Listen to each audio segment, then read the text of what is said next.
الحمد لله رب العالمين، والعاقبة للمتقين، ولا عدوان إلا على الظالمين، والصلاة والسلام على رسوله الكريم وإمام الموحدين، وعلى آله وصحبه ومن تبعهم بإحسان إلى يوم الدين. أما بعد، السلام عليكم ورحمة الله وبركاته. برادران و خواهران عزیز، بارك الله فيكم.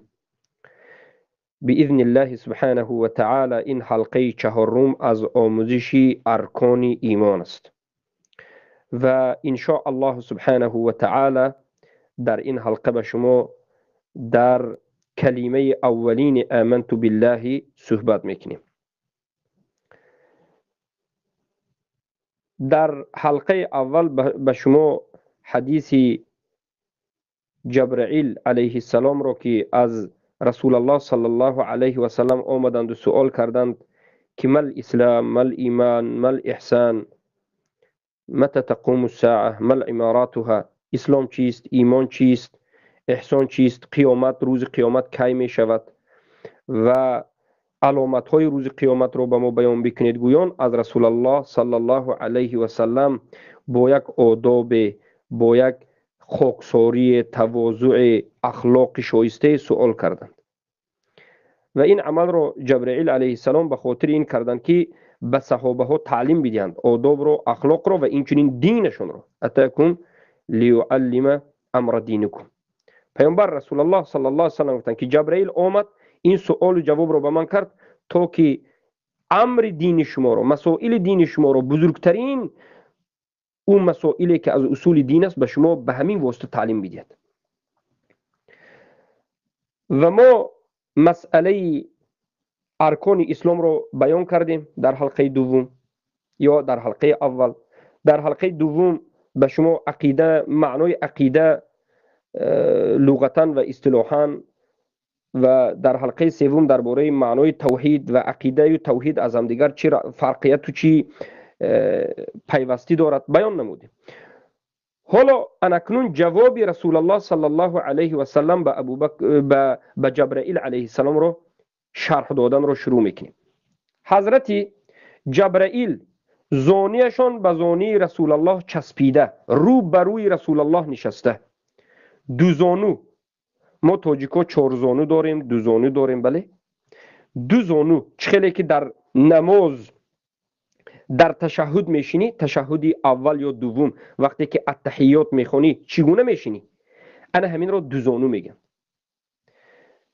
به همین دو زانو مثل که در تشهد نشسته است می نشیند. زانویش رو به زانوی رسول الله چسبانیده، دستهاش رو به بالای سان ران پایش گذاشته. زیبا از رسول الله سوال میکرد که و مل ایمان یا رسول الله صلی الله علیه و سلم. ای رسول الله، ایمان چیست؟ سوال باید انا همچنین باشد. سوال باشد که از اون سوالت تو دینت رو می آموخته باشی. سوالت باید جوابش به تو منفعت دینی و دنیوی باید بدهد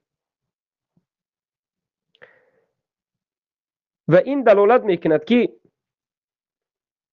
حضرت جبرائیل علیه السلام به صحابگان و به این امت تا روز قیامت نمود سوال دادن رو تعلیم دادن که چگونه باید سوال بدی و مسائل سوال دادن رو به تو فهمانیدن که از مسائل دینت سوال کن، از مسائل های بزرگ سوال بکن و دینت رو بیاموز.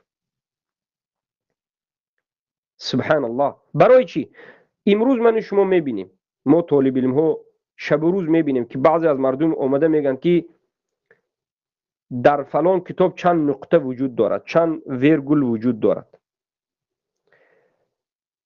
حرف را در قرآن چند بار اومده است؟ حرف را یک کاری کرده اگر جواب بدید، بعد از این حرف جیم میگه چند بار اومده است. مقصدش این است که شما را شکست بدهد به فکر خودش، برای که در نزد اهل بدعت نمیدانم گفتن شکست خوردن است، اما در نزد اهل سنت نمیدانم گفتن فضل است و علم است و صدق است و این امانت است. الله اکبر. به نزد امام مالک رحمه الله آمدند و یک چند سوال دادن، گفتن که لا اعلم، نمیدونم. وقتی که اهل سنت نمیدونن گفت، این دلالت به صدق او میکند، این دلالت به حقیقتا عالم بودن او میکند. اما در نزد اهل بدعت نمیدونن گفتن، این شرمندگی هست. برای همین سوال میدی، اهل بدعت دروغ بر دروغ جواب میگه، دروغ شما رو فریب میتد. به جوابی که باید از قرآن و سنت و قول سلف صالح جواب بگد، از افسانه جواب میگد، شعر میگد، دروغ میگد.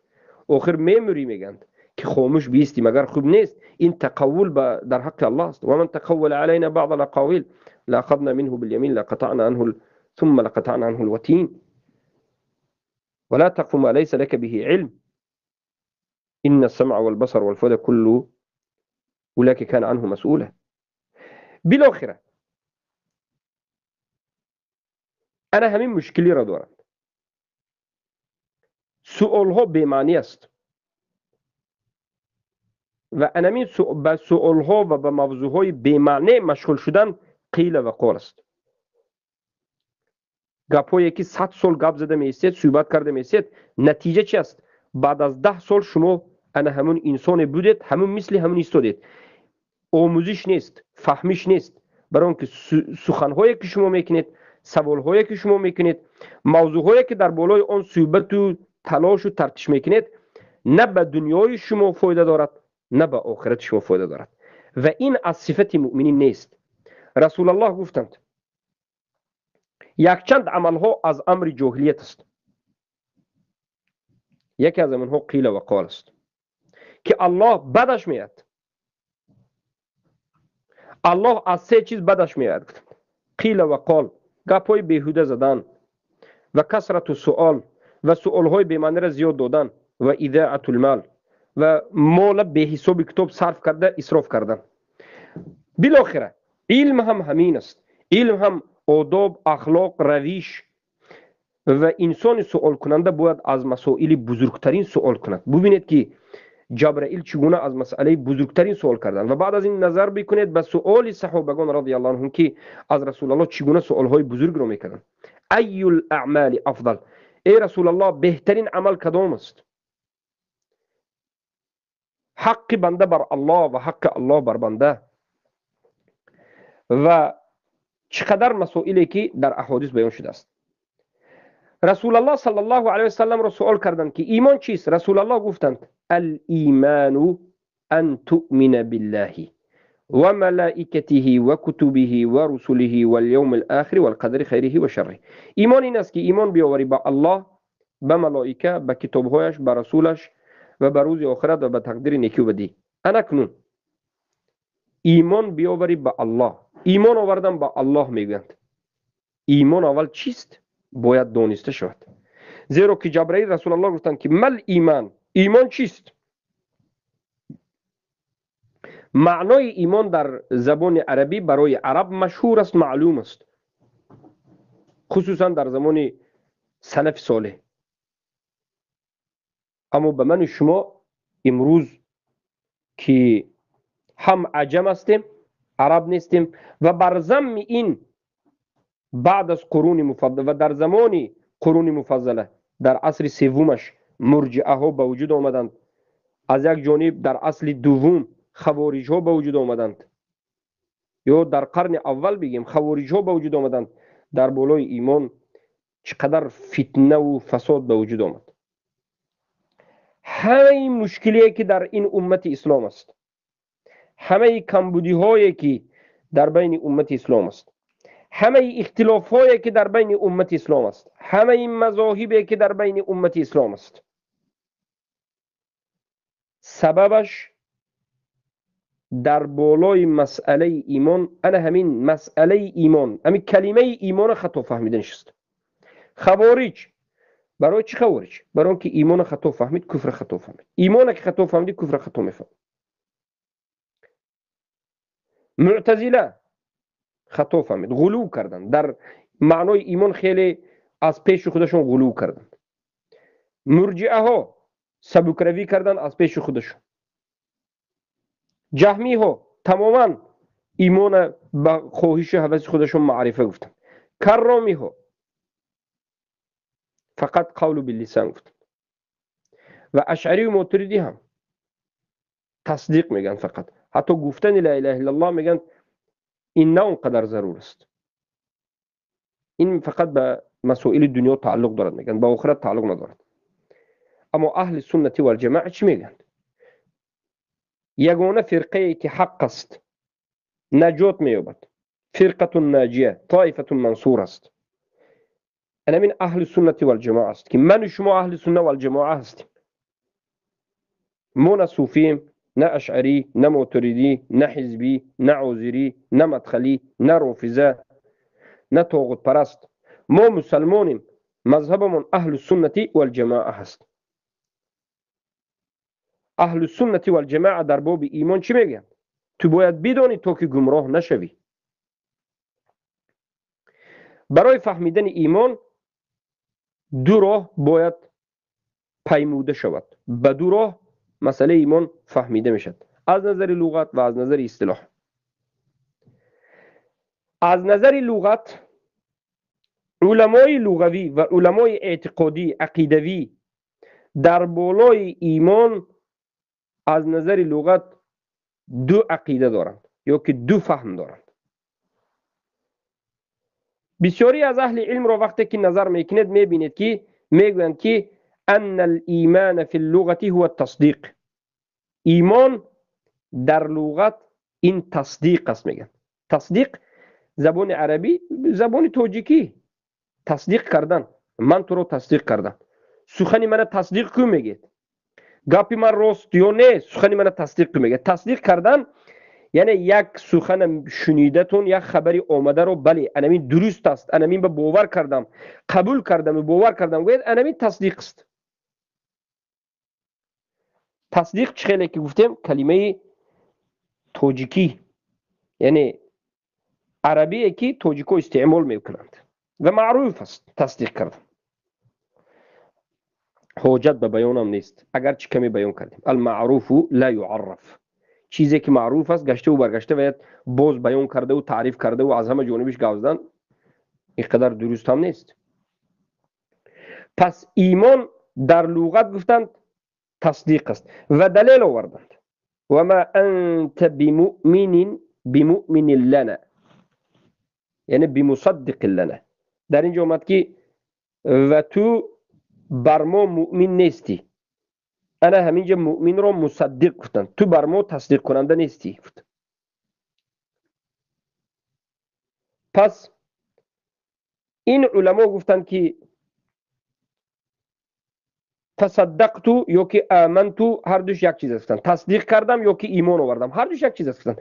یعنی معنای ایمان رو در لغت این قسمی علما گفتند که تصدیق کردن است و قسم دیگری از ببینید انا همین کی است تصدیق کردن گفته. ماتریدی ها تصدیق کردن میگن و اشعری ها تصدیق کردن میگن و حنفی ها هم تصدیق کردن میگن. پیش از اشعری و ماتریدی حنفی ها تصدیق کردن میگن. امروز معروف است در بین علمای حنفی که تصدیق کردن به قلب میگن. الایمان نطق باللسان و تصدیق بالقلب میگن. تمام انا ایمان بیان میکنند. ایمان به زبان لا اله الا الله گفتن، تصدیق کردن به قلب. لیکن وقتی که سخت میگیرید اساس در نظرشون تصدیق است. به زبان گفتن اگر نگوید هم انسان مسلمان میگند اشعری ها و ماتریدی ها. و این چنین دیگر علمای هستند که تصدیق گفتن ایمان، اگرچه عقیدهشون مثل عقیده اشعری و ماتریدی و حنفی در باب ایمان نیست. عقیدهشون عقیده اهل سنت است. ایمان مثلا قول، عمل و اعتقاد یزید و ینقص میگن، لیکن ایمان رو در لغت تصدیق گفتن. قسم دیگری از علما گفتند که ایمان در لغت اقرار است، زیرا که ایمان امن است. کلمه ایمان از امن گرفته است. امین من ایمان یعنی از امن است. تصدیق هیچ ربطی به امن ندارد، برای همین اقرار است. معنای ایمان اقرار است. گفتند که ان الایمان فی اللغة هو الاقرار بالشیء عن تصدیق به. یعنی ایمان در لغت این اقرار کردن چیزه از تصدیق کردن بر وی است. اینها گفتند که آمنتو این صدقتو نه، آمنتو اقررتو اقرار کردم. گفتند آمنتو تصدیق کردم نه، اینها گفتند که آمنتو اقرار کردم. معنای لغوی رو گفتند که اقرار است. بارک الله فیکم. و اینها گفتند که صدقت فلانا و آمنت فلانا نمیگید. یک کس تصدیق کنید صدقت فلانا میگید، اما آمنت فلانا نمیگید. ایمان آوردم به فلان نمیگید. این قول است. یعنی بعضی از علما فقط در لغت معنای ایمان رو اقرار گفتند و بعضی از علما تصدیق گفتند. لیکن بناهن از هر دوی این تعریف گذشته علمای محققین گفتند که معنای ایمان اقرار است و تصدیق است، هر دوش است.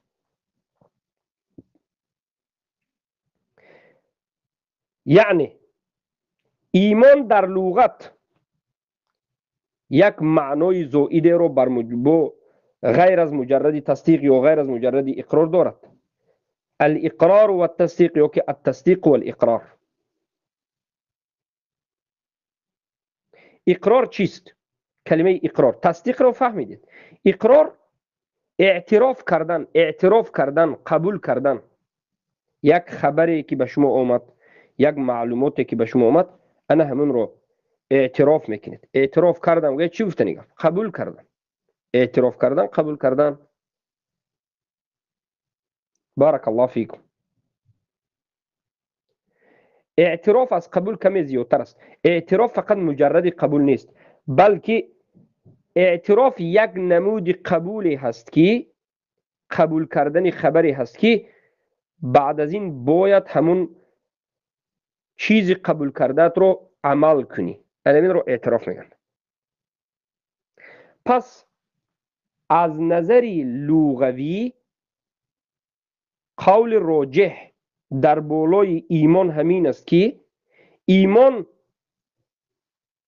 الاقرار و التصدیق است، یا که التصدیق و الاقرار بوکی نداره، هر یک چیز است. اقرار نمودن، اعتراف کردن و تصدیق کردن.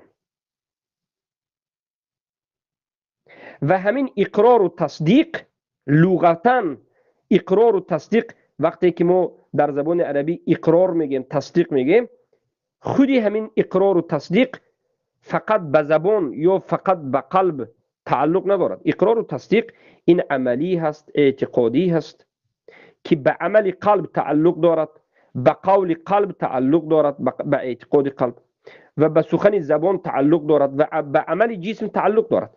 یعنی شما اقرار میکنید، تصدیق میکنید خبرهایی که از جانب الله آمد، حکمهایی که از جانب الله آمد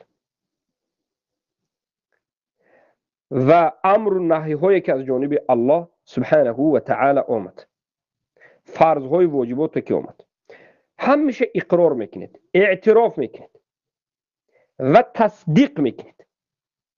یعنی 100% باوری میکنید. به کجایتون اقرار و تصدیق میکنید؟ به قلبتون، قول قلب اعتقاد میکنید، باوری میکنید، تصدیق میکنید، و به عمل قلبتون عمل میکنید. یعنی یگانه با الله تکیه کردن و توکل کردن و ترسیدن تنها از او و از غیر او اطاعت نکردن و به زبانتون میگویید و به جسمتون عمل میکنید. اقرار و تصدیق به زبان است و به قلب است و به جسم است. یعنی تو مسلمان بودنت رو، ایمان داشتنت به قرآن و سنت رو با زبانت باید نشان بدهی، با قلبت باید نشان بدهی و با جسمت باید نشان بدهی. یعنی ایمان فقط وظیفه قلب نیست، یا فقط وظیفه زبان نیست، یا فقط وظیفه جسم نیست، بلکه ایمان مرکب است، ترکیب یافته شده از زبان، از دل، از جسم. یکی از همین نابود شود ایمان نابود میشد. دو تیش است یکش نیست، ایمان نابود میشد. هر سش زبان، دل، جسم باید باشد که قلب با به دو قسم تقسیم میشه. زبان هم بعضی از اون به دو قسم تقسیم کرد. اکنون فهمیدید برادران و خواهران عزیز که ایمان در لغت باید اول فهمیده شود. شما وقتی شنیدید که کسی گفت که نه ایمان فقط تصدیق است، در حیرت نمانید. این چنین علما بسیار هستند، چه خیلی که نامشون نگرفتیم. وقتی که شنیدید که ایمان فقط اقرار است، اقرار را فقط با به زبان گفتن قول لا اله الا الله میگن، این به مانند کرامی ها، این بم تعجب نکنید. ایمان در لغت رو بدانید که در نزد اهل سنت و الجماعت این چی است؟ اقرار و تصدیق، دو کلمه. آیا معنای لغوی ایمان فهمیدنش برای ما ضرور است؟ از هم ضرورترین کلمه که لغتا باید هر یک مسلمان بداند همین ایمان است. برای چی؟ برای اینکه ایمان لغتا عمل کرده میشد. ایمان همین در لغت چه خیلی آمده باشد انا همچنین عمل کرده میشد. اما وقتی که ما میگیم که ایمان اصطلاحاً، معنای ایمان رو اصطلاحاً به این معنا که ایمان از کجا برآمدنش رو میگه، نه معنای کلمه ایمان رو. معنای کلمه ایمان در لغت تمام شد، اما شرعاً همین ایمان از کجا پیدا میشد؟ همین اقرار و تصدیق از کجا پیدا میشد؟ میگه که الایمان قول و اعتقاد و عمل، یا که قول و عمل. شرعاً از کجا به وجود آمدن ایمان رو میگه؟ یعنی همین اقرار و تصدیق از کجا به وجود می آید؟ انا همین رو معنای اصطلاحی یا معنای شرعی ایمان میگن که قول و عمل جواب میشد. یعنی ایمان از اقرار و تصدیق از زبان، اقرار و تصدیق از دل، اقرار و تصدیق از عمل دل، اقرار و تصدیق از عمل جسم به وجود میاد. تو باید ایمانت رو از همین سه جهت نشان بدی. بارک الله فیکم. انا کو فهمو شد؟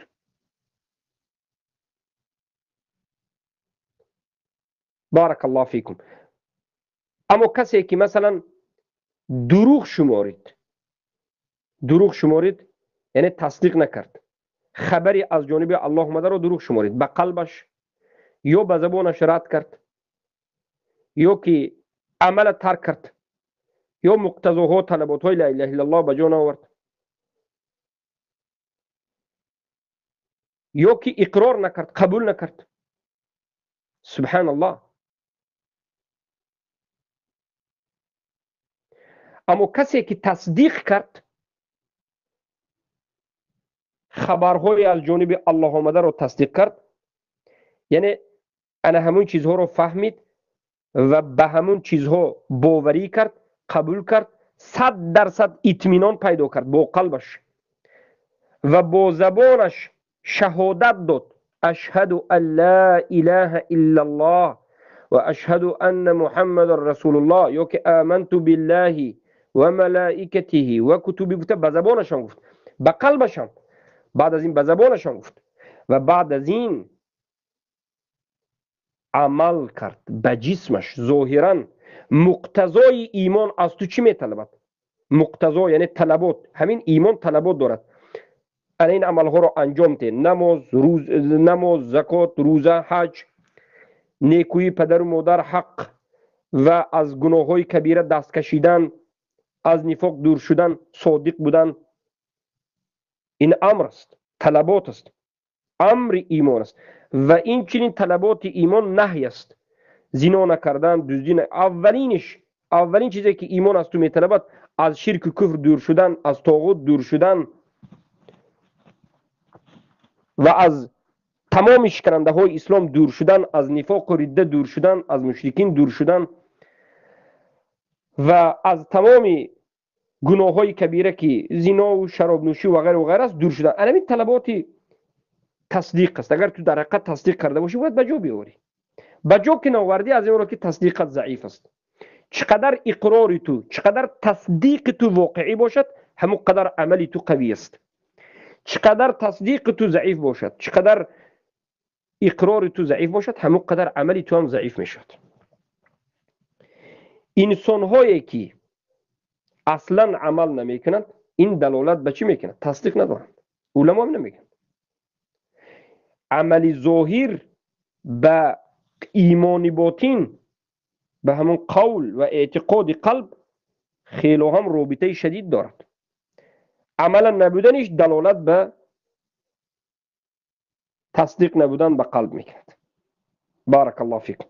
حالا مختصرا به شما بیان شد که برادرم و خواهر عزیزم، ایمان در لغت الاقرار و تصدیق است و ما باید ایمان به الله بیاوریم، یعنی اقرار کنیم، تصدیق کنیم، یعنی اقرار کنیم، اعتراف کنیم، تصدیق کنیم به زبانمون، به قلبمون و به عملمون.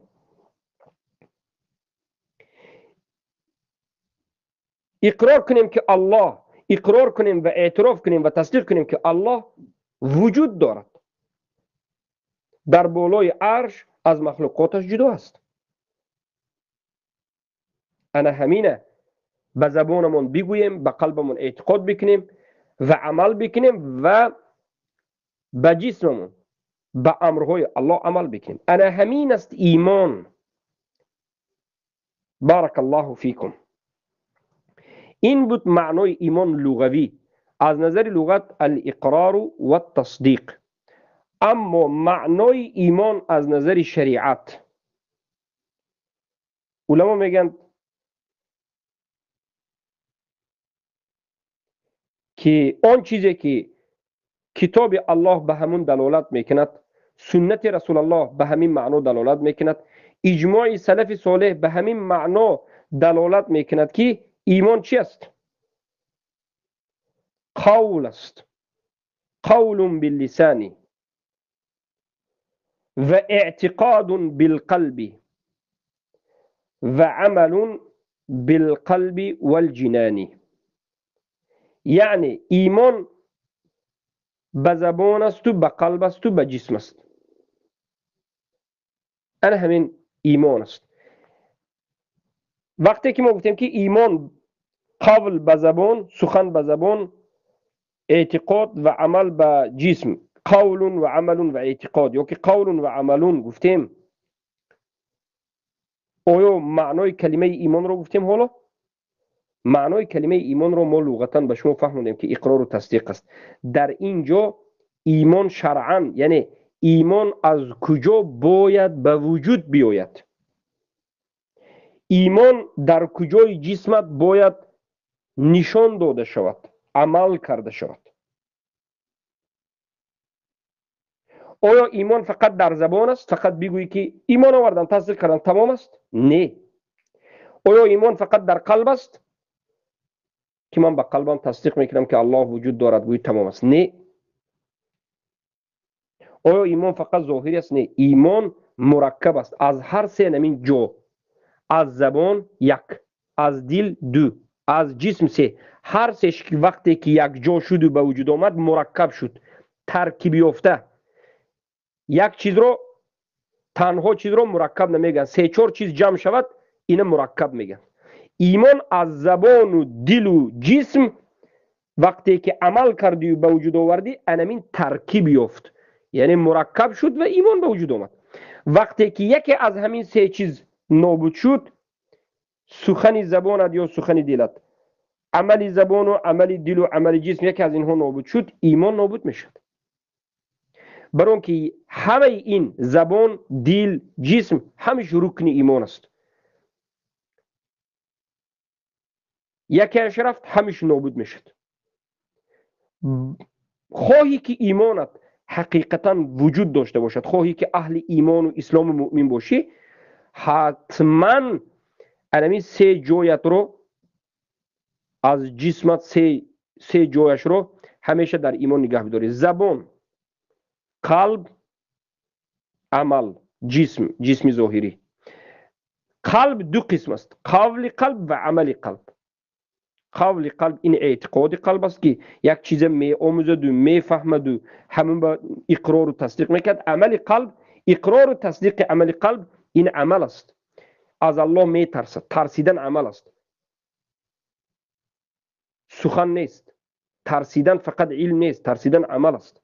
اما جنت گفتن چیزا از قرآن فهمیدی، وصفاش خوندی، همین به باور کردی، اقرار و تصدیق کردی، این علم است و همین علم به باور کردن همین ایمان است. یعنی اقرار و تصدیق کردن ایمان است، همین اعتقاد است. اعتقاد عمل نیست.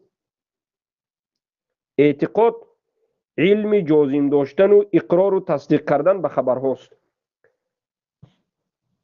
اما عمل قلب چگونه ایمان میبیاری به عمل قلبت؟ خوف رو اقرار و تصدیق میکنی که تنها به الله باید انجام داده شد. توکل رو اقرار میکنی، اعتراف میکنی و تصدیق میکنی و باوری میکنی 100% که تنها باید به الله انجام داده شد. و گفته های الله که از محبت مؤمنین است، موالات، اقرار میکنی و تصدیق میکنی که انامین الله به من امر کرد و انامین موالات در حق مؤمنین است. انامین عمل قلب کتی به وجود میاری و ظاهرا هم، البته قسمش ظاهر و قسم اصلش در عمل. این یک نکته. حالا به تو بیان گشت که معنای ایمان شرعاً از کجا به وجود آمدن ایمان رو میفهماند. اما برادر عزیزم، یک نکته رو ما اینجا باید ذکر کنیم که سلف صالح در بیان معنای اصطلاحی ایمان، یعنی معنای ایمان شرعاً از نظر شریعت، وقتی که ایمان رو معنی داد کردند، لفظهای گوناگون رو استفاده بردند. اولا سلف صالح می گفتند که الایمان قول و عمل یزید و ینقص. ایمان قول است، عمل است، زیاد و کم می شود. بعضی از انسان ها از سبب نفهمیدن این مسئله ایمان گفتن که این همین عباره سلف گویا که نقصان دارد. بعضی از کسایی که خودش طالب علم میگه از سبب جهل نفهمیده این سخن سلف رو یعنی نقد کردن، گفتن که قول است و عمل است. کنی عقیده را نگفتند، به سلف اعتراض کرد. خودش طالب علم میگیرد، بو میگه که سخن من حق است، میگه اینجا باید اعتقادم وجود داشته باشد، لیکن این روایت فقط قول است و عمل است. گفت کنی اعتقاد برای من خطا است. گفت لیکن این جاهل نفهمید که انا همین قول اعتقاد است. برای همین این درستترین، یکی از مختصر و زیباترین تعریف ایمان در نزد سلف است. وقتی که ایمان چیست گفته شد، سلف میگفتن قول است و عمل است. قول یعنی سخن زبان و سخن دل. دل 50% سخن است، اعتقاد است، عمل نیست. و بعد از این گفتن قول، وقتی که گفتن هم زبان و هم قلب است، 50% قلب. وقتی که گفتن که عمل قلب و عمل جسم، 4 چیز به وجود آمد: سخن زبان، سخن دل، عمل دل و عمل جسم، یا عمل زبان و عمل دل و عمل جسم. 5 چیز یا 4 چیز بوکی نگرد. برای وقتی که میبینید که سلف صالح گفتن که ایمان قول است و عمل است، یزید و ینقص، و همین ایمان زیاد و کم می شود. زیاد می شود تا اینکه انسان به درجه احسان می برد و محسن می شود. کم می شود تا اینکه ایمانش نابود شده کافر می شود. آدم مسلمان کافر می شود. اگر به کفر واقع شد، به شرک واقع شد، ایمانش نابود می شود. کفر اکبر، شرک اکبر باشد. برای همین این یکی از مختصرترین و زیباترین معنیداد شرعی ایمان در نزد سلف صالح بود که گفتند قول و عمل. اعتقاد به درون قول داخل می شود.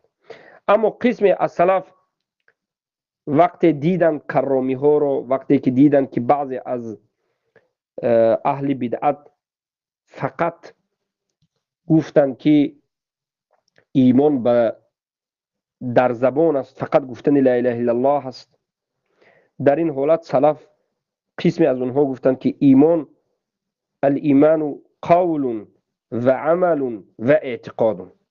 ایمان قول است و عمل است و اعتقاد است.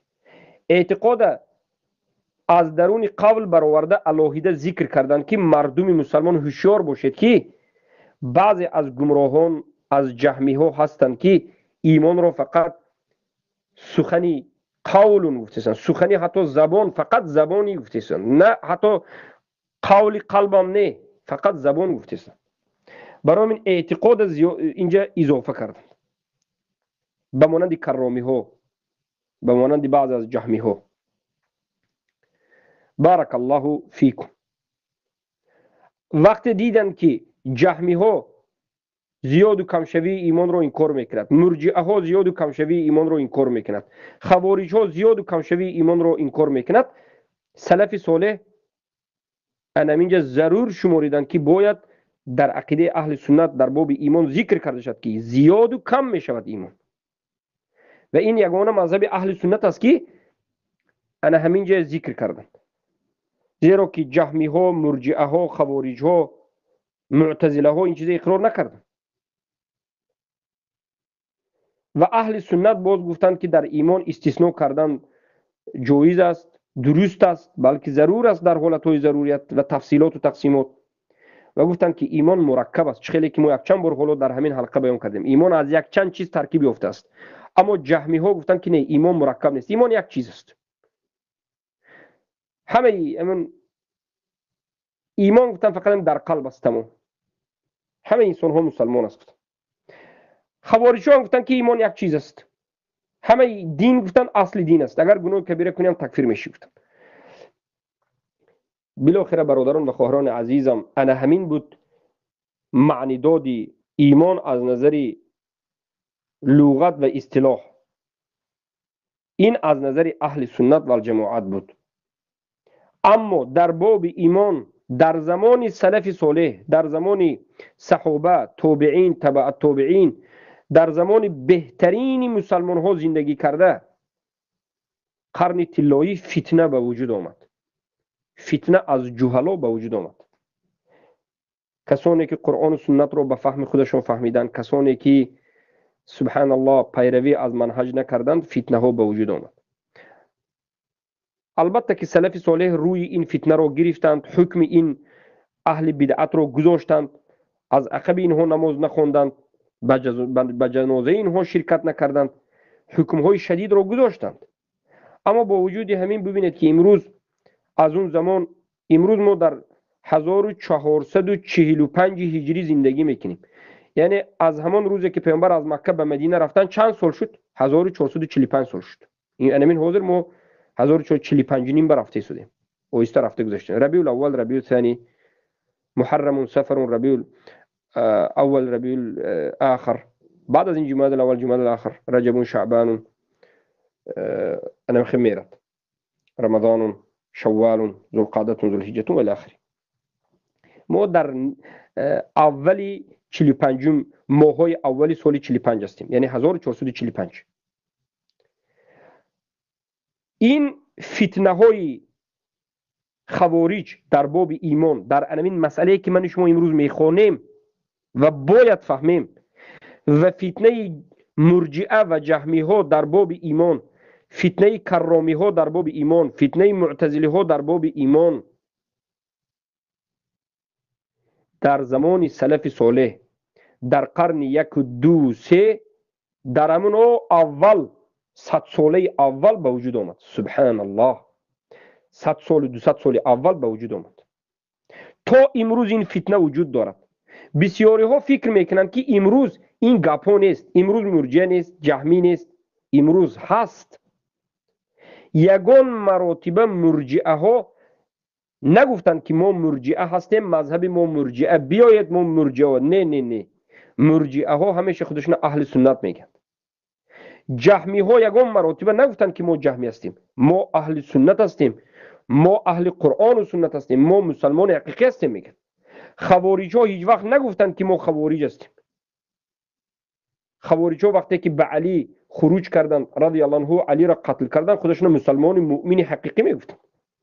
امروز همین رافضه های خوبسایی که قرآن تحریف شده میگه، یعنی قرآن میگه از اول تا آخرش اعوذ بالله دروغ است، میگه کتاب نوشته است، فصل خطاب فی تحریف کتاب رب الارباب، تمام صحابه ها را حکم به کفر میکنه.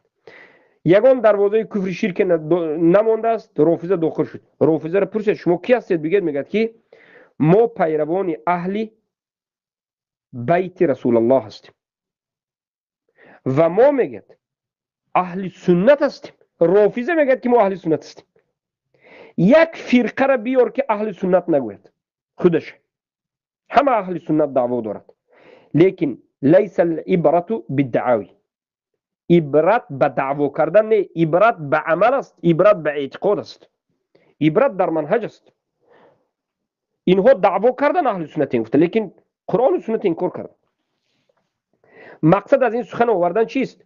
امروز هم خوارج من خوارجم نگفته است، امروز هم رافضه من رافضم نگفته است، امروز هم قبوری ها ما قبوری هستیم نگفته است، امروز هم مرجعه جهمی من مرجعه من جهمی نگفته است. بله اشعری ها ما اشعری میگوید، پیروی ابوالحسن اشعری و ما اهل سنت و الجماعت. بله ماتریدی ها پیروان ماتریدی میگوید. بارک الله فیکم. لیکن برادر عزیزم ببینید، حضور یک نفر سکرین شات را اسپارتان ببینید، 123 نفر اینجا است، 3 نفر اینجا. اناکون همون صحبتی که من در اولی درس گفته بودم، اناکون فهمیدید؟ اکنون فهمیدید که اگر شما نروید، منم خطا کردم، من نوید 10 نفر گفتم، 10 نفر گفته در حقیقت خطا کردم.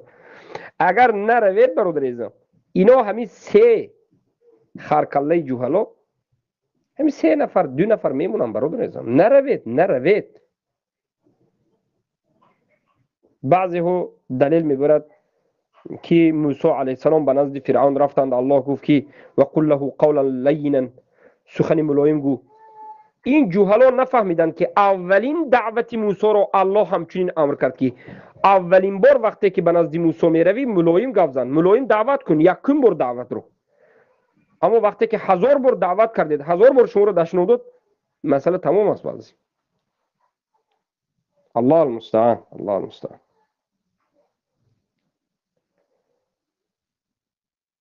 انا کنون بالاخره اشعری ها و ماتریدی ها، خودش اشعری و ماتریدی اهل سنت و الجماعت میگند. همه این فرقه های باطل در باب ایمان گمراه هستند. حالا ما در این حلقه به شما به طرز خیلی هم وسیع و آرام معنای ایمان را لغتا و اصطلاحا بیان نمودیم و یک کمی مقدمه به شما دادیم که حلقه آینده رو در اساس ان همین مقدمه ادامه میدیم. یعنی این دلالت میکرد که حلقه آینده ما به شما فرقه های گمراه را در باب ایمان ذکر میکنیم. خوارج را ذکر میکنیم که ایمان را چی میگوید، جهمی ها را ذکر میکنیم که چی میگوید، کرامی ها را میگیم که چی میگوید، مرجعه ها را میگیم که چی میگوید، معتزله ها را میگیم که چی میگوید، اشعری را چی میگیم که در باب ایمان چی میگوید، رافضه را و این چنین ماتریدی را و امروزه مدخلی ها را و امروزه حزبی ها را و امروزه علمای طاغوت پرست را بیان میکنیم که در باب ایمان چی میگن. همه این کسانی که ما نامبر کردیم در باب ایمان گمراه هستند، ایمان خطا میفهمند. قسم از اونها بالکل عمل از ایمان گرفتن، قسمی از اونها گفتن ایمان فقط به زبان است، قسمی گفتن فقط به قلب است، قسمی گفتن ایمان حتی همین مسائل احکام واجبات را آوردن اصول دین گفتن و تکفیر کردن، مسلمان ها را تکفیر کردن خوارجو. قسمی از اینها به مانند مدخله ها شما را فریب میتین، ظاهرا میگن که ایمان و قول و عمل و اعتقاد و یزید و ینقص گفته بزیب گپ میزنن، لیکن معناشند باطل فریب میتین. مسلمان و مؤمن و موحد حتما باید این فرقه ها را شناسد تا که از فتنه اینها خودش دور بکند. امروز وجود دارند این فرقه ها، از همه دور و زمان دیده در همین دور و زمان جوش میزند، جوش خوارجیش هم جوش میزند و جهمی به همه نمودی اشکالش. امروز در بین این مسلمان هایی که به نام مسلمان 2 میلیارد زیادتر گویا که شده اند یا 2 میلیارد شده اند، انمی مذهب هایی که حالا موزیک کردیم انمی خیلی جوش میزند. اما من و شما نجات میخواهیم، رضایت الله را میخواهیم، من و شما سعادتمندی این دنیا و آخرت را میخواهیم، ما دین حقیقی را میخواهیم، منهج حق را میخواهیم، همون دین را میخواهیم که الله سبحانه و تعالی به رسول الله فرستاد، رسول الله به صحابگان تعلیم دادن، صحابگان عمل کردند. ما نمی نمیخواهیم، زیرا که یگانه راه نجات نمون است. دیگر راه نجات جنت به هر خیل راه ها، یعنی به جنت به رضایت الله فقط به یک راه می روی. یک راه، یکنیم راه نه، یک راه که راه مستقیم است. صراط المستقیم در سوره فاتحه شب روز قرائت میکنیم. صراط الذین انعمت علیهم غیر المغضوب علیهم ولا الضالین.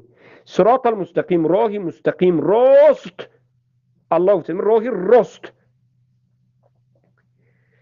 که به پیامبران الله این راه داده و پیروان پیامبران این راه عمل کرده. انمون راه، این غیر راه یهود است، غیر راه نصارا است، غیر راه غضب شدگان و گمراهان و جاهلان و غیر راه مشرکین.